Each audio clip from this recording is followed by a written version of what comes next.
Muy buenas, soy Marcos Vázquez y estás escuchando un nuevo episodio de Preguntas y Respuestas en Radio Fitness Revolucionario. Tenemos de todo hoy. Las primeras dos preguntas tienen que ver sobre la frecuencia cardíaca. Vemos primero si hay relación entre la frecuencia cardíaca en reposo y la longevidad y cuántos latidos da un corazón promedio antes del último latido. Y después nos consultan si podemos usar la frecuencia cardíaca para saber si estamos recuperados del entrenamiento, y hablaré aquí del concepto de la variabilidad de la frecuencia cardíaca o HRV y qué otras métricas nos pueden dar una idea de nuestro grado de recuperación. La siguiente pregunta es sobre el salmón. A raíz de un vídeo viral que decía que el salmón está lleno de mercurio, vemos qué hay de cierto en esto. Comentaré el riesgo que tiene el salmón ahumado respecto al fresco y hasta qué punto esto es un problema, y también sobre si es necesario suplementar con omega 3. La siguiente consulta es si se puede recuperar el sueño, por ejemplo, personas que duermen poco de lunes a viernes, y si es recomendable en estos casos o no dormir más el fin de semana para pagar la deuda de sueño, o si, como dicen algunos, el daño ya está hecho y no se puede recuperar ese sueño. Y por último, el tema controvertido de hoy, me preguntan sobre si la evolución condiciona lo que las mujeres buscan en los hombres y los hombres buscan en las mujeres. ¿Qué diferencias hay y por qué? Antes de pasar a las preguntas, dos recordatorios rápidos. El primero es que el 21 de febrero a las 7 de la tarde, hora peninsular, daremos una clase gratuita de 1 hora sobre movilidad con los chicos de Enso Movers. Explicaremos qué es esto de la movilidad, por qué importa tanto a nivel de rendimiento como de prevención de lesiones, algunas ideas para mejorarla, y hablaremos también de nuestro protocolo Bambú. Lo mostraremos por dentro para que decidáis si es algo que os puede interesar, pero independientemente de eso os llevaréis herramientas para aplicar en vuestros entrenamientos. Podéis apuntaros gratis en fitnessrevolucionario.com/movilidad. Repito, fitnessrevolucionario.com/movilidad. Y os recuerdo también que Paleobull y WeBotanics patrocinan este podcast. Paleobull fabrica barritas de energía basadas en comida real, suplementos deportivos como proteína de suero de vacas alimentadas con pasto, que es Panacea, creatina con electrolitos, que es Savia, su preentreno llamado Activa y mucho más. Y WeBotanics, por su parte, es especialista en productos basados en cannabis, como aceites de CBD de alta calidad y distintos complementos alimenticios. Tienen también una línea de productos orientados a la salud femenina, que es Canagin, y muchas más cosas. Podéis ver todos los productos en paleobull.com y webotanics.com respectivamente, y con el código FR10, mayúscula con número FR10, tendréis un descuento de 10% en todas las compras. Y ahora sí, pasamos a vuestras preguntas. Hola Marcos, ¿qué tal? ¿Cómo estás? Espero que muy bien. Mi pregunta va relacionada con si es cierto que las personas que tienen mayor frecuencia cardíaca va asociado con tener peor salud en general y menor esperanza de vida. Muchas gracias por todo y a seguir. Gracias por la pregunta. Es un tema que se ha estudiado bastante, tanto en animales como en humanos, y la respuesta corta es que sí hay relación, y en promedio, cuanto más alta sea la frecuencia cardíaca en reposo, menos longevidad. Y esto se ha visto también entre especies, ¿no? Sobre todo en mamíferos, y las especies más longevas tienen una frecuencia cardíaca más baja. Puede ser de 30 a 35 pulsaciones por minuto en ballenas y elefantes y de más de 600 en ratones. Y otra particularidad es que si calculamos la frecuencia cardíaca promedio de estos animales y la multiplicamos por su esperanza de vida, pues sale un orden de magnitud similar, que es aproximadamente 1.000 millones de latidos, 10 elevado a 9. Y los humanos también caemos en este orden de magnitud, pero un poquito por arriba, ¿no? Parece que tenemos una reserva mayor, como de 2.000, 2.500 millones de latidos, y podríamos decir que cuanto más rápido te gastes esos latidos, antes te mueres. Evidentemente, la respuesta larga es más compleja, porque por lo anterior alguien podría decir que, bueno, no voy a hacer ejercicio porque el ejercicio eleva la frecuencia cardíaca muchísimo, ¿no? Pero la paradoja es que el ejercicio tiene un efecto inmediato y puntual de elevar la frecuencia cardíaca, por supuesto, pero reduce después la frecuencia cardíaca en reposo. Y dado que pasamos muchas más horas, mucho más tiempo en reposo, al final del día o de la vida, el corazón late muchas menos veces. En general, una frecuencia cardíaca baja en reposo de 50 a 60 pulsaciones por minuto es señal de un corazón eficiente, de un corazón que es capaz de enviar bastante sangre en cada contracción, y por eso principalmente se encuentra esta asociación entre menor frecuencia cardiovascular en reposo y mayor longevidad. Precisamente un beneficio del ejercicio es que tiene este efecto en el corazón, ¿no? Los deportistas en general tienen una frecuencia cardíaca más baja y tenemos casos excepcionales como el del gran Miguel Indurain, que tenía unas 30 pulsaciones en reposo, señal de un corazón muy eficiente. Dicho esto, tener pulsaciones muy bajas, lo que se llama bradicardia, no siempre es señal de buena condición física. Y si una persona no entrenada tiene 40 pulsaciones por minuto en reposo y síntomas de falta de aliento o se fatiga fácilmente, pues casi seguro que en este caso es una señal de lo contrario, ¿no? De un mal funcionamiento del corazón que es incapaz de latir a suficiente velocidad para bombear la sangre que necesita. Entonces, como siempre, hay muchos factores, pero como regla general sí podríamos decir que tener menos pulsaciones por minuto se asocia con mejor condición física y, por tanto, con más longevidad. Buenas tardes, Marcos, ¿qué tal? Aquí Jesús de Madrid. Primero, darte las gracias por todo el trabajo que haces. Es indispensable y súper agradecido. Te mando este audio por lo siguiente. Tengo 40 años, hago deporte todos los días de la semana, 4 días fuerza, 2 días carrera y 1 día bicicleta. Los días de carrera para mí son días de relax, siempre corro en zona 2 y en la bicicleta ya me esfuerzo un poco más para aumentar la parte cardíaca y luego la parte de fuerza, pues entrenamiento casi siempre planificado y estructurado, ¿vale? La pregunta que tengo es lo siguiente. Estoy un poco revisando un poco el tema de la recuperación. He visto por internet que la recuperación también viene determinada por los latidos del corazón durante la noche. Es verdad que revisando los latidos que tengo yo, siempre estoy entre 35 y 40 pulsaciones por minuto durante las mínimas por la noche y por lo que he podido leer eso indica mayor o menor recuperación o mayor estrés o menor estrés al cuerpo. Quería saber un poco lo que opinabas tú sobre esto y el tema de y qué rangos tendría que tener para saber si me he pasado entrenando o si no. Y por último, cómo afectan a la recuperación los sentadillas de movimiento. Yo entonces flexiones, sentadillas y tal durante el día y no sé muy bien cómo afecta al tema de la recuperación. Muchísimas gracias y un buen saludo. Gracias por la pregunta y la seleccioné porque complementa muy bien la anterior y es verdad que tradicionalmente se ha usado la frecuencia cardíaca en reposo durante la noche o al levantarse como un indicador del estado de recuperación. Si esas pulsaciones se elevan, podría ser señal de que estamos todavía intentando recuperarnos de la carga aplicada en las sesiones previas. Sin embargo, en los últimos años ha pasado a usarse mucho más el HRV o la variabilidad de la frecuencia cardíaca como mejor indicador de recuperación. Y este HRV es interesante porque nos da una idea del equilibrio entre el sistema nervioso autónomo simpático y el parasimpático. Cuando el HRV sube, la variabilidad cardíaca se eleva, es decir, nuestro corazón es más irregular y esto a priori suena mal, pero es bueno. Quiere decir que estamos más tranquilos, ¿no? Que hay más activación del sistema nervioso parasimpático y al revés. Cuando baja la variabilidad, el corazón es más regular y eso quiere decir que está más alerta, que hay más activación del sistema nervioso simpático. Y de hecho hay sensores como el WHOOP, W-H-O-O-P, que a través de su app te van haciendo mediciones constantes del HRV y en función de eso te permiten ajustar mejor las sesiones de entrenamiento, aumentando o reduciendo la intensidad según el grado de recuperación. ¿Qué ocurre? Pues lo de siempre, que no deja de ser una métrica orientativa y por eso yo recomiendo combinarla con tu sensación de fatiga, con cómo de descansado te sientes, ¿no? Que es subjetivo, por supuesto, pero no por ello menos importante.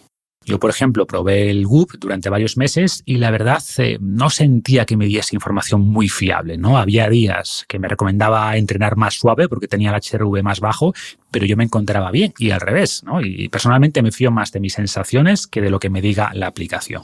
Hay otras formas también de evaluar la recuperación, algunas son más invasivas y poco prácticas, ¿no? Como medir la creatina quinasa en sangre, o algo que me parece más interesante son los test sencillos como medir la fuerza de agarre, medir el salto vertical, que correlacionan bastante bien con el grado de recuperación medidos también en las mismas condiciones cada día.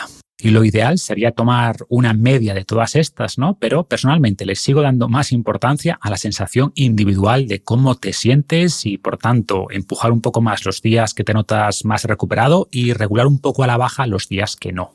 Este concepto no es nuevo, se llama autorregulación y se ha demostrado que produce mejores resultados a largo plazo que si seguimos ciegamente el plan de entrenamiento. Evidentemente necesitas un plan, necesitas cierta estructura a medio plazo que te vaya guiando, pero debes ajustar ese plan a corto plazo según el grado de recuperación y todas estas variables pueden ayudarte. Y respecto a los snacks de movimiento, te diría que no juegan un papel muy relevante, pero si hablamos de cosas suaves que no te fatiguen, pues seguramente sea positivo. Sabemos que ese movimiento ligero y suave facilita también la recuperación, por lo que sin ser una pieza central de la recuperación, que va a ir mucho más por el sueño y la nutrición, esos snacks sí pueden ayudar. Hola Marcos, primero de todo muchas gracias por tu labor divulgativa y un saludo desde Tailandia. Yo tengo 3 preguntas acerca del pescado.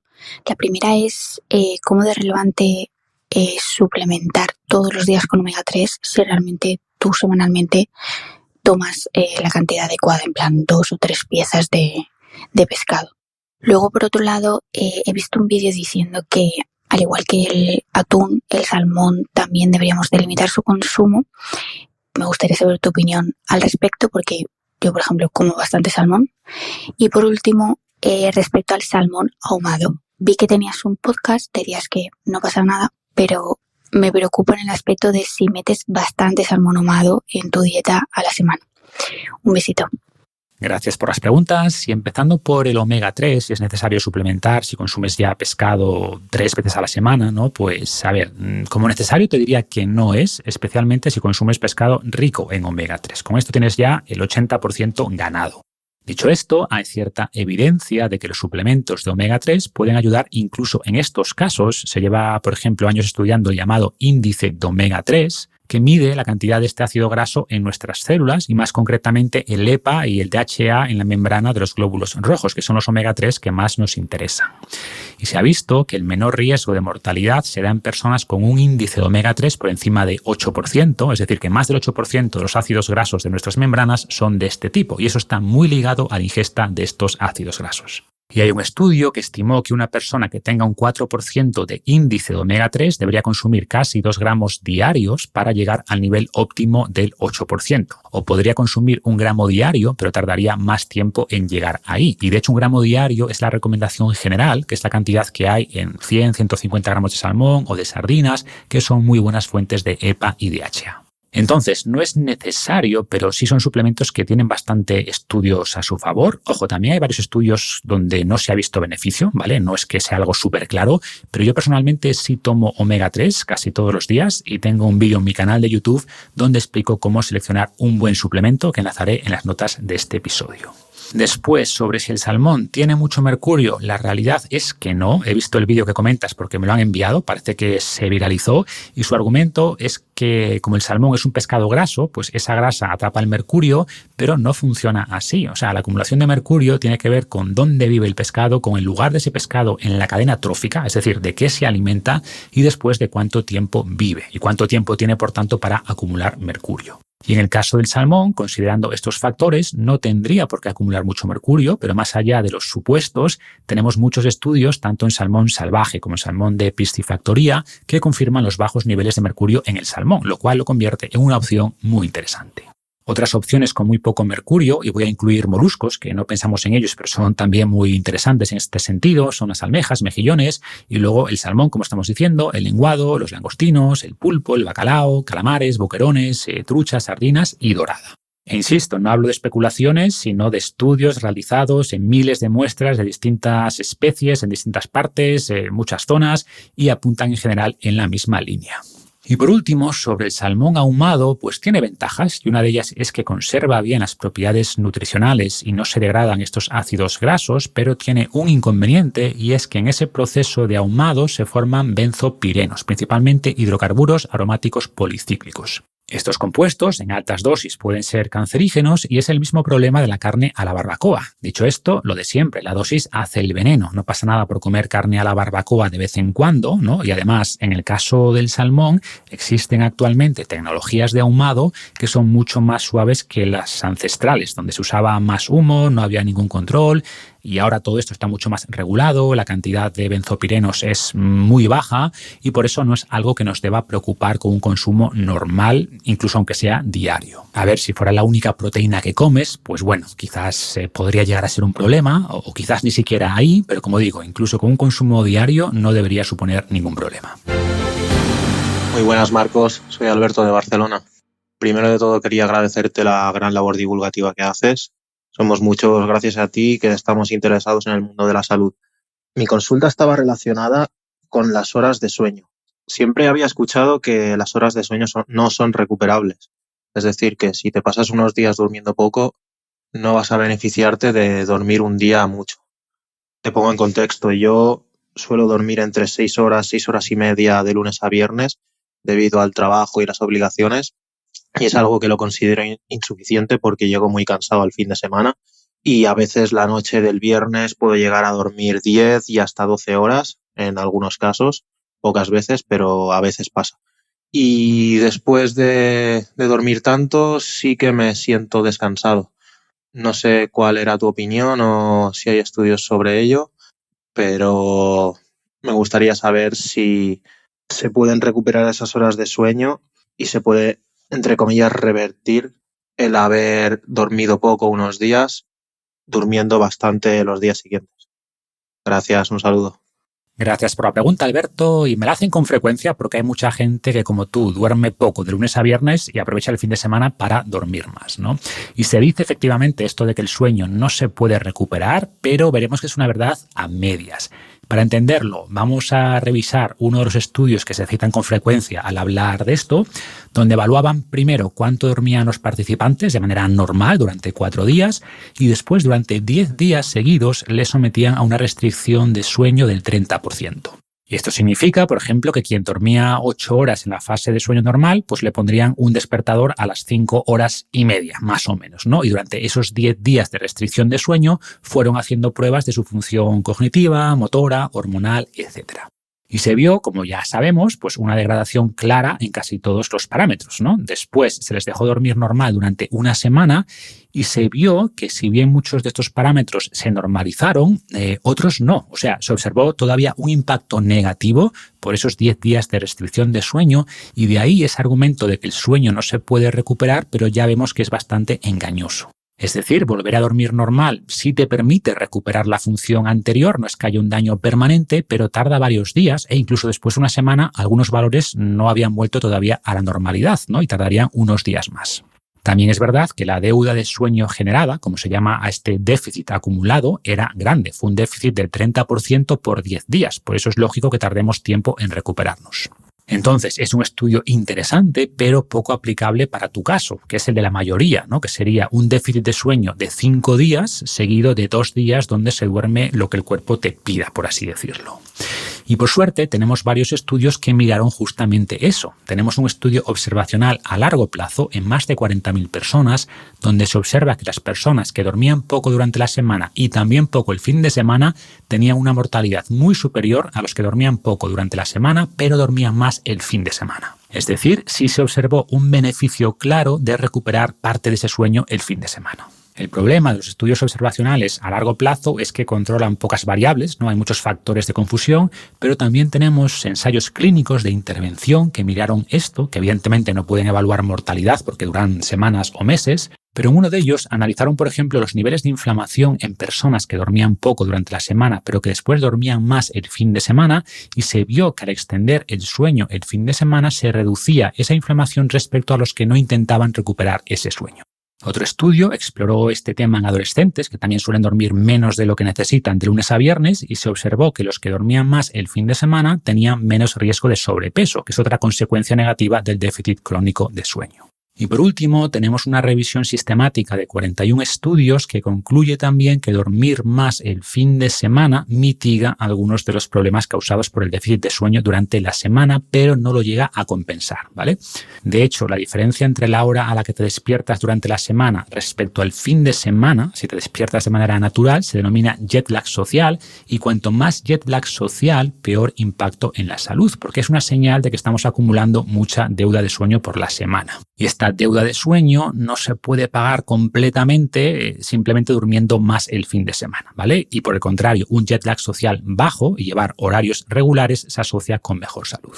Y el resumen de todo lo anterior sería que en parte es verdad que solo por dormir algo más el fin de semana no mitigas del todo el daño causado por dormir poco durante la semana, pero sí lo reviertes parcialmente. Y si notas además que te sientes más descansado, que te sientes mejor en general, pues seguramente sea mejor hacerlo que seguir acumulando deuda de sueño también el fin de semana. Y de hecho, ligado con esto, hay otro concepto que se usa sobre todo en el mundo del deporte, pero es aplicable también a trabajos cognitivos, que es el sleep banking o ahorro de sueño, que consistiría en dormir más horas las noches previas a algún evento o alguna competición importante donde sabes que vas a dormir poco. Por ejemplo, si un atleta tiene que competir el sábado y los días antes tiene que viajar, quizá cambiar de zona horaria, quizás va a tener más nervios, etcétera, y sabe que va a dormir poco el jueves y el viernes, que es cuando más lo necesitaría para rendir mejor el sábado, podría dormir más el martes y el miércoles, y se ha visto que esto mitiga el impacto en el rendimiento durante el evento del sábado.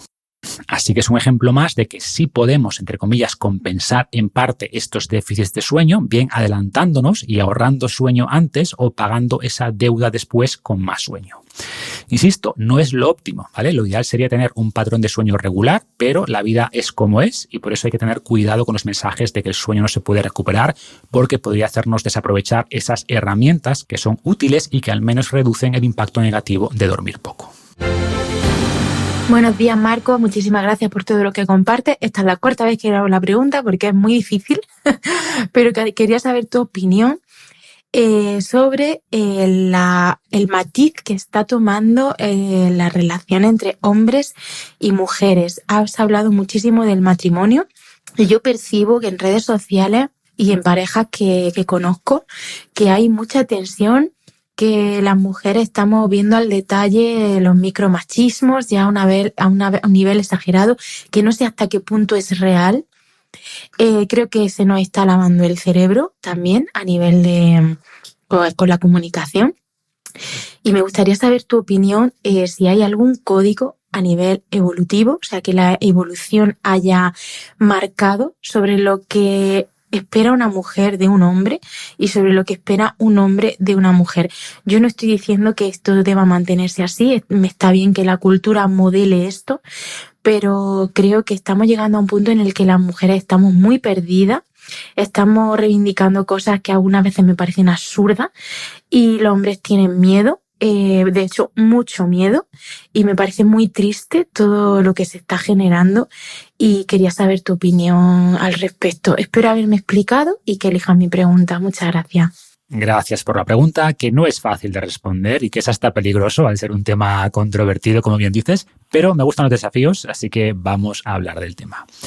Dicho esto, me voy a centrar en la segunda parte de la pregunta, que es donde podemos hablar con estudios, con evidencia y cualquier cosa que dijese sobre la primera parte sería una simple opinión personal, ¿no? Pero como yo lo veo, creo que se ha mejorado mucho en las últimas décadas, que se han conseguido eliminar muchas discriminaciones históricas contra la mujer, igualar derechos y creo que todos coincidimos en que esto es muy bueno, pero como siempre hay algunos grupos o personas que tienden a sobrecompensar, ¿no? A esto del péndulo, a pasarse de frenada quizás. Generalmente vamos avanzando como sociedad, pero a veces lo hacemos dando volantazos, ¿no? En la dirección adecuada generalmente, pero no en línea recta. En la charla que tuve hace tiempo con Pablo Malo, autor de Los peligros de la moralidad, que hablé con él aquí en el podcast, y hablamos del concepto de virtue signaling o postureo moral, que se refiere a personas que intentan mostrarse más éticas o más morales que las demás, señalando actos de agresión o de injusticia que nadie más ve, solo ellos, ¿no?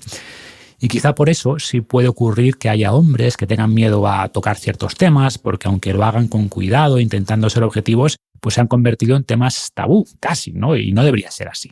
Pero también creo que es un fenómeno que se da más en redes sociales que en la realidad. Personalmente no he tenido ninguna mala experiencia con mujeres en el mundo real y he estado en debates de este tipo, hablando sobre temas, interaccionando cara a cara, con argumentos lógicos, y creo que en redes sociales se magnifica todo y se distorsiona la realidad. Pero, como digo, dejo esto aparte y si hay interés lo comentaré algún día más en detalle, pero sí podemos ser mucho más concretos sobre la pregunta que haces al final respecto a si la evolución o la selección natural influye o ha dejado predisposiciones sobre lo que una mujer busca en un hombre y al revés. Y la respuesta, por supuesto, es que sí. Pero antes de entrar en detalle, para que no se malentienda lo que voy a comentar, hago algunos apuntes generales. Primero, hombres y mujeres somos mucho más parecidos que distintos. Buscamos, por tanto, características muy similares en el sexo opuesto, pero con distintas ponderaciones. Es decir, no hay ninguna cualidad que una mujer busque en un hombre que un hombre no busque en una mujer, pero hay cualidades o atributos a los que las mujeres dan más peso que los hombres y al revés. Segundo, siempre que hablemos de mujeres y de hombres en general, hablamos de promedios, que esto a algunas personas les cuesta entenderlo, ¿no? Por ejemplo, si decimos que los hombres son más altos que las mujeres, pues siempre saldrá alguien diciendo que es que mi amiga Marta mide 1,92. Y será cierto, hay mujeres más altas que la mayoría de hombres, pero de media los hombres son más altos. Y de hecho, la altura es una variable que las mujeres ponderan más en los hombres que los hombres en las mujeres. Pero como mensaje, todo lo que voy a contar es en promedio y evidentemente habrá mujeres que hacen valoraciones más similares al hombre promedio y hombres que hacen valoraciones o que buscan cosas más similares a la mujer promedio. Pero eso no invalida las estadísticas o los datos que voy a compartir. Tercero, siempre que observamos un comportamiento o en este caso preferencias sobre el sexo opuesto, hay una parte genética y una parte cultural, siempre. Y de hecho están tan ligadas que es muy difícil, por no decir imposible, separarlas, ¿no? Decir que aquí hay un 42% de genes, un 58% de cultura, no podemos, ¿no? Pero sí hay formas de evaluar si una cosa pesa más que la otra. Y como regla general, si vemos que una preferencia se replica en muchos países con distintas culturas y en poblaciones de cazadores-recolectores que no ven la televisión, pues seguramente esa preferencia tenga un componente biológico o genético muy marcado, sabiendo que la cultura siempre va a jugar un papel en cómo se manifiesta. Cuarto mensaje, que ya lo apuntabas en tu pregunta, que algo tenga un componente genético o innato no nos dice nada sobre si es algo moralmente bueno o no, si es algo deseable o no. Por ejemplo, cuando se dice que los hombres son más violentos por naturaleza, que lo son, o sea, genéticamente tiene más predisposición a la violencia, eso no justifica la violencia. Pero entender las bases biológicas de algo, en este caso de la violencia, pues nos ayuda a modificar la cultura para minimizar las expresiones violentas porque entendemos como sociedad que son malas, por muy innatas que sea. Quinto mensaje, las predisposiciones genéticas no son deterministas, es decir, tenemos capacidad de sobreescribir, entre comillas, esa predisposición, en la mayoría de casos, con nuestro cerebro racional. Por ejemplo, veremos que tanto hombres como mujeres valoran la juventud a la hora de seleccionar pareja, pero los hombres lo valoran más en las mujeres que las mujeres en los hombres, porque la ventana de fertilidad en la mujer es mucho más corta. Pero que un hombre tenga 50 años y le parezca atractiva a una mujer de 25 no quiere decir que sea buena idea seleccionarla como pareja en el mundo moderno, ¿no? Y tu cerebro racional debería decirte seguramente que no es buena idea. Podemos hacer el símil con la comida. Nuestro cerebro evolucionó para preferir comidas ricas en azúcar y en grasa y en sal, porque en el mundo en el que evolucionamos estos compuestos eran señal de alimentos calóricos, con pocas toxinas, con nutrientes importantes y por tanto nuestro cerebro disfruta esto, ¿no? Le gusta, es algo que la industria alimentaria de hecho explota. Y por tanto, tus genes te van a decir que te comas el croissant o el ultraprocesado que sea, que está muy rico, pero no somos esclavos de eso. O sea, tenemos la corteza prefrontal que sabe que quizás no es la mejor elección a largo plazo. Es decir, los genes influyen en nuestros impulsos y no debemos sentirnos mal por eso, pero como humanos tenemos la capacidad de tomar decisiones racionales más alineadas con nuestros objetivos y nuestros valores. O sea, no somos esclavos de los genes. Evidentemente hay gente a la que le cuesta más que a otra, pero tener impulsos no justifica actuar sobre ellos, ¿no? Pero, una vez más, entender de dónde vienen esos impulsos y no culpabilizarnos por ellos es útil. Y por último, cuando digo que los hombres valoran más X o que las mujeres valoran más Y, no quiere decir que sea algo consciente. O sea, podemos volver a hacer el símil con la comida. Cuando tu cerebro te dice que esto está rico o que sabe fatal, lo hace en base a muchos heurísticos de los que no eres consciente y que tienen como resultado final un nivel de disfrute, entre comillas, ¿no? De 1 a 10. Eso es lo único que sabes, pero tu cerebro por detrás está haciendo cálculos, entre comillas, que desconoces. Y lo mismo cuando alguien nos gusta o nos atrae. Lo único que sentimos es eso, atracción, pero tu cerebro, de manera inconsciente, está analizando multitud de parámetros. Es decir, la consciencia solo nos da acceso a la decisión final del cerebro, no al razonamiento evolutivo que hay por detrás, que está oculto, a veces parcialmente y a veces totalmente.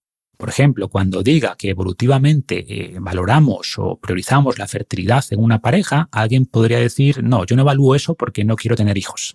Ya, tu cerebro racional no quiere tener hijos, pero tu cerebro primitivo sí, y está valorando eso mucho, a pesar de que no quieras tener hijos a nivel racional, ¿no? Volvemos al ejemplo de la comida. Tu yo racional sabe que no necesita más calorías, que tienes de sobra, pero tu cerebro primitivo sigue haciendo que te gusten las comidas calóricas, pues es lo mismo.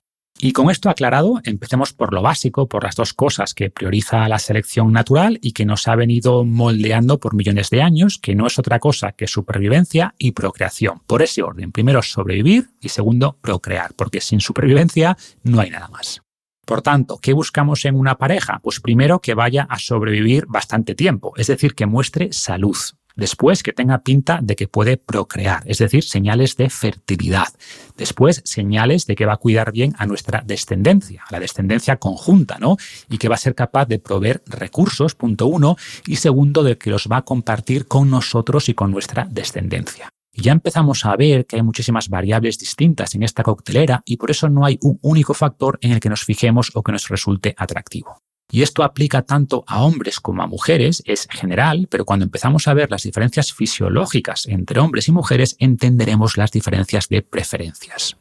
Y lo principal que diferencia a la mujer del hombre es que ella tiene algo mucho más valioso, que es el óvulo, que es algo muy limitado, solo hay uno al mes, y si se fecunda, tiene que dedicarle en exclusiva sus próximos meses y años realmente de vida, ¿no? Sin embargo, lo que el hombre aporta, los espermatozoides, es mucho menos valioso, puede producir millones literalmente cada día y técnicamente podría fecundar a muchas mujeres cada día y no supondría un compromiso para él o no le limitaría a futuro. Y esta gran diferencia se refleja obviamente en nuestras elecciones y hace que las mujeres sean más selectivas que los hombres. Esto es así en todas las culturas e incluso en una cultura mucho más liberal sexualmente como la actual se sigue cumpliendo. Las aplicaciones de citas como Tinder y similares son la base de muchos estudios de este tipo y, por ejemplo, un estudio reciente indicaba que los hombres le daban like al 62% de las mujeres. Bueno, no sé si like o deslizar a la derecha o lo que sea, ¿no? Pero bueno, mostraban interés, mientras que las mujeres solo daban like al 5% de los hombres. Es decir, son más selectivas porque aportaban muchos más recursos fisiológicos a la descendencia. Y dado que los hombres aportaban recursos fisiológicamente menos valiosos, tenían que aportar otras cosas